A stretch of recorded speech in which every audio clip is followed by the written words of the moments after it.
ቤተክርስቲያንን ወደፊት ማሻገር ከፈለገ ኮተት መውጣት አለበት። አዎ ኮተቶቹን እየተናገርን እየገሰጽን እያስተማርን መሄድ አለብን ብዬ ስለማምን ነው ማነሳው።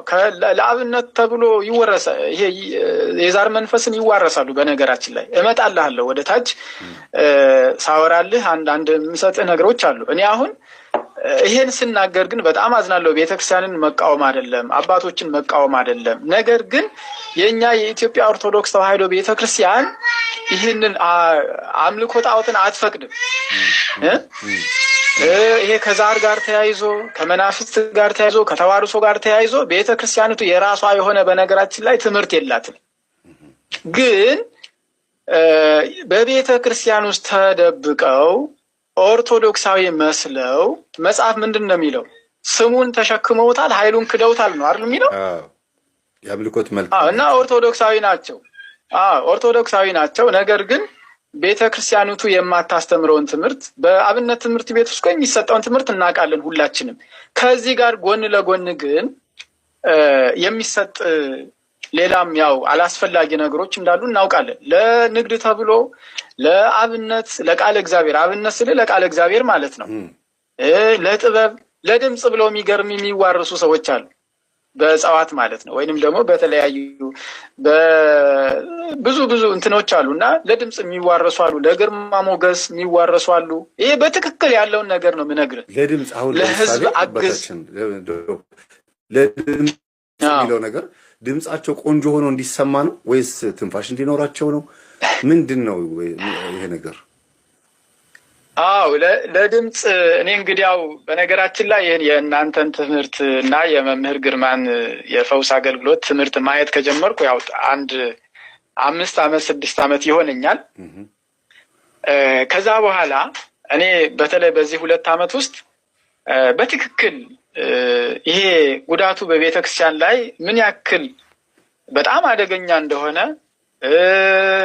ህዝቡም ደግሞ ስለዚህ ጉዳይ ትምህርት ስለማይሰጠው ወይንም ደግሞ እንትኑ ይሄ ጥቃቱና ይሄ አስከፊ ስራ ወይንም ደግሞ የሰይጣናዊ ስራው እንዳሉ ቢያውቁ ህዝቡ ይፈራል። በነገራችን ላይ ለማውራት ለመናገር ይፈራል። ምክንያቱም ይሄ ነገር ያላቸው ሰዎች ስለሚፈሩ እንደዚህ ተዋርሶ ያላቸው ደፍተራዎች ቤተክርስቲያን ውስጥ ሆነው እንደዚህ አይነት ጥበብ ነው በሚል ይሄን ከንቱ ስራ የሚሰሩ ሰዎች በብዛት ሰው ጠቃለ ብሎ ስለሚያስብ አይናገርም፣ ደፍሮ አያወራም።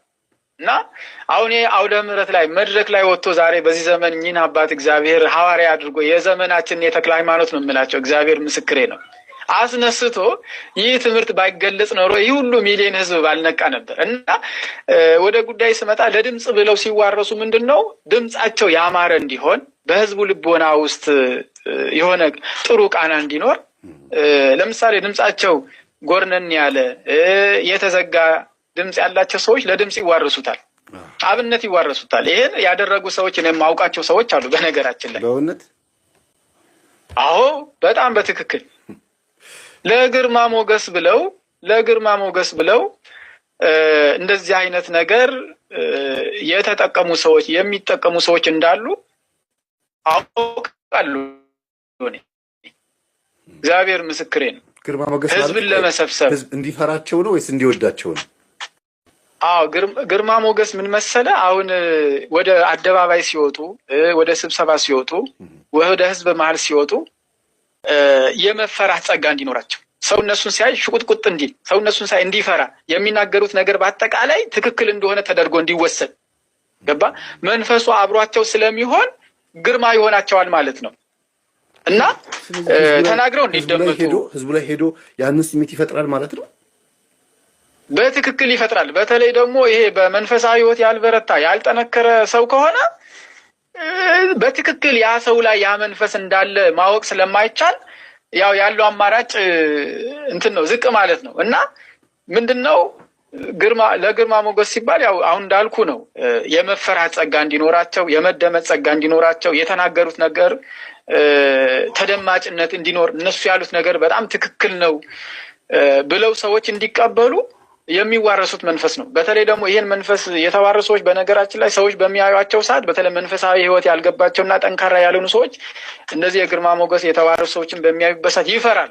መንፈሱ በባህሪው ክፉ ስለሆነ በእነዚያ ሰዎች ላይ አድሮ የራሱን ያው እሱ መቼም የክፉ ኃይል አስፈሪ አይደል? አጋንንት እኮ አስፈሪ ነው አይደል? ግን እኛ በቃለ እግዚአብሔር በጸሎት በስግደት በመቁጠሪያ ማንበርከክ የምንችለው የወደቀ ኃይል ነው። በእርግጥ ግን ደግሞ በኃይለኛ እንደሚሰራና ኃይለኛ እንደሆነ መጽሐፍ ያው ተናግሯል፣ እናውቃለን። እና ሰዎች እነሱን በሚያዩበት ሰዓት እንዲፈሩና እንዲንቀጠቀጡ ለማድረግ ብለው ነው የሚዋረሱት፣ እንደዚህ አይነቱን ማለት ነው። እና ለህዝብ አግዝ፣ ህዝብ እንዲሰበሰብ በተለይ ሆቴል ቤት ያላቸው፣ ቡና ቤት ያላቸው፣ ግሮሰሪ ያላቸው ሰዎች ህዝብ በአጠቃላይ ወደ እነሱ ቤት እንዲገባ፣ ህዝብ እንዲሰበሰብ ለማድረግ እንደዚህ አይነት ነገር ይጠቀማሉ። ለህዝብ መስተፋቅር እኔ በጣም አዝናለሁ። እንደዚህ አይነት ነገር ሲናገር የሉም ለሚሉ ሰዎች ግን መልስ እንዲሆን ነው ይሄን ነገር እኔ እየተናገርኩ ያለሁት።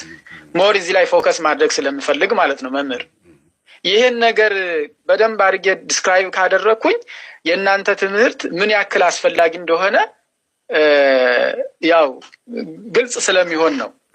ሀሳቤን ተረዳኸው? አዎ፣ የህዝብ መስተፋቅር ማለት በህዝብ ዘንድ ሲሄዱ ተወዳጅነት ወይም እሳቸውን የሚቀበል ሰው እንዲበዛ፣ ልክ በአሁኑ ጊዜ ሰብስክራይብ እንደሚባለው በጥንት ጊዜም ተከታይ ማለት ነው፣ እንዲበዛ ለማድረግ ማለት ነው።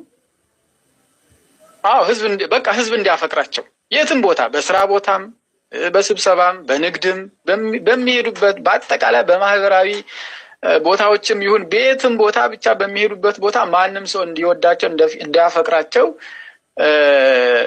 የሚያደርግ እንትን ነው። ይሄ እንደዛ አይነት ነገር እንዲኖር አድርገው የሚዋረሱት መንፈስ ነው የህዝብ መስተፋቅር። በቃ ማንም ሰው እንዲወዳቸው ማድረግ ገባ። ግን እኮ ሰዎች የሚወዷቸው በትክክል ሳይሆን መንፈሱ ነው ያን ስራ የሚሰራው። ውስጣቸው ያለው መንፈስ ወደ ህዝብ ልቦና ይገባና ወደ ሰው ልቦና ይገባና ለዛ መንፈሱን ለተዋረሰው ሰው ሰዎች ቀና አመለካከት እንዲኖራቸው፣ እንዲወዷቸው፣ እንዲያፈቅሯቸው ያደርጋሉ። እና ይሄ በትክክል እንደዚህ አይነት ነገር የሚሰሩ ሰዎች አሉ። ያው እኔ እነሱ ቤተክርስቲያን ይወክላሉ ብዬ አላምንም። በነገራችን ላይ ለገበያ ለምሳሌ ለምስያጥ ምንድን ነው ምስያጥ? ምስያጥ ማለት ለገበያ ብለው ይሄን ነገር የሚያሰሩ አሉ። ለምስያጥ ማለት ንግድ ማለት ኦኬ፣ መሸጥ ኦኬ። ምስያጥ ሲሉ አይ ምስያጥ ማለት በግዕዙ ነው። በግዕዙ አይ አማርኛ መስሎኝ ምስያጥ መሸጥ ማለት ነው። አዎ ለገበያ ለምሳሌ አሁን ጉልት የሚቸረችሩ ሱቅ ያላቸው የተለያየ አስመጭና ላኪ የሆኑ እቃቸው የሌላው ገበያ ተዘግቶ የእነሱ ገበያ ቶሎ ቶሎ እንዲሸጥ የሚያደርጉበት ሰይጣናዊ አሰራር። ውጭ ሀገር ለመሄድ ሰዎች እንደዚህ አይነት ነገር ያሰራሉ። በነገራችን ላይ ደፍተራዎች ጋር ሄደው ማለት ነው። ምን እንዲሆን እንግዲህ ኤምባሲ ገብተው ፕሮሰስ እንዲያስፈጽምላቸው ነው መንፈሱ ወይስ ምንድን ነው? እንደዛ ነው እንግዲህ ውጭ ሀገር ለመሄድ እንደዚህ አይነት ነገር የሚያሰሩ ሰዎች አሉ። የሄዱም ሰዎች ይኖራሉ ብዬ አስባለሁ። በነገራችን ላይ ያው መንፈሱ ያው ይሄ አሁን የዚህ ዘመን ገዢ መንፈስ አይደለም፣ አጋንንት አይደለም፣ ዓለምን እየገዛ ያለው እያስተዳደረ ያለው መንፈስ አይደለም። እናንተ እኮ ለሱ ከተመቸህለት እሱ የሚፈልግ ሰው እኮ ካለ ለዛ ሰው ከእሱ ጋር ቃል ኪዳን ከገባለት ለዛ ሰው የሚፈልገውን ነገር እኮ ያደርግለታል። ምን ችግር አለው? ለአጋንንት ደግሞ እና በጣም በጣም ውጭ ሀገር ለመሄድ እንደዚህ አይነት ነገር የሚያደርጉ ለስልብና እንደዚህ አይነት ነገር የሚያደርጉ አሉ። በነገራችን ላይ የሰላቢ መንፈስ ጋር ተያይዞ እኔ በህይወቴ የገጠመኝ ነገር አለ የምነግርህ ማለት ነው። እሺ እስቲ ንገሩን። እኔ እኮ የሚገርመኝ ሰላቢ የሚባለው የራሱ የሆነ ነገር የለም፣ ቢኖረውም እንኳን ሁልጊዜ አይኑ የሚያየው የሰው ነው።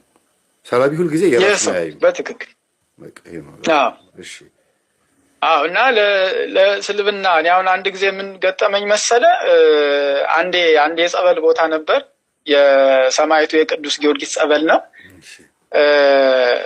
አንዴ አመጣውና ያው ብዙ ጊዜ ቤት እህል ከተፈጨ በኋላ አንድ ልማድ አለ እኔ ጋር እኛ ቤት ማለት ነው። እህሉ ተፈጭቶ ከመጣ በኋላ ወደ እንትን አለ የሚጨመርበት ቦታ አለ። እዛ ቦታ ባለቤቴም እኔ ካለው እኔ ያደርጋለሁ፣ እኔ ከሌለው ባለቤቴ የምታደርገው የተለመደ ነገር ነው። ልክ እህሉ ተፈጭቶ ከመጣ በኋላ እህሉ ይባረካል።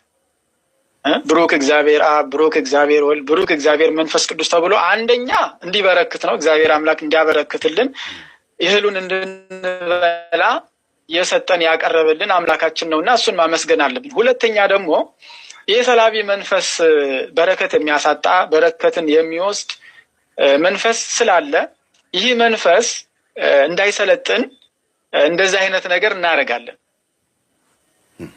እንባርካለን ማለት ነው። እህሉን እንባርካለን፣ ተፈጭቶ ከመጣ እንባርካለን። በዚህ አጋጣሚ በነገራችን ላይ እንደው ይሄን ቃል የሚሰሙ ሰዎች እህል አስፈጭተው ቤት ካመጡ በኋላ ምናልባት አልበረክት ላላቸው ቶሎ ቶሎ ለሚያልቅባቸው ገንዘብም ሊሆን ይችላል።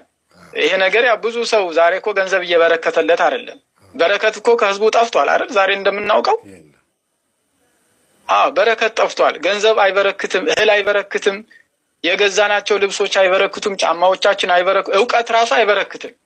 ይሄን ሁሉም ሰው የሚያውቀው ነው። እና አንዱ የዚህ ነገር የሰላቢ መንፈስ ስለመኖሩ ማረጋገጫ ይሄ ነው እኮ። ሌላ ምንም ማስረጃ አያስፈልግም። እህል የማይበረክት ከሆነ ገንዘብ የማይበረክት ከሆነ የሰላቢ መንፈስ ነው ማለት ነው በረከታችን እየነጠቀ ያለው።